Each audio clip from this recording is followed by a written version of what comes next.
1991-ci ilin yayından etibarən Dağlıq Qarabağda müharibə açıq xarakter almağa başladı.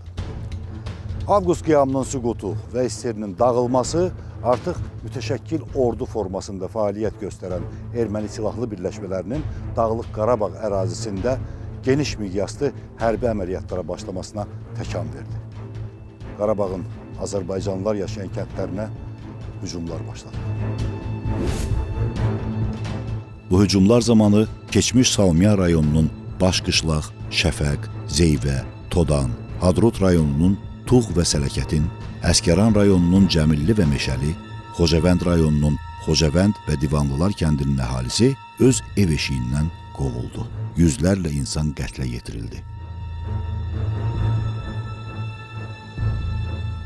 1991-ci il sentyabr ayının 2-də erməni separatçıları Xankəndidə sessiya çağıraraq Dağlıq Qarabağ Muxtar vilayətinin və ona qonşu Şalmiyan rayonunun mövcud sərhədləri daxilində Dağlıq Qarabağ Respublikasının yaradıldığını elan elədilər.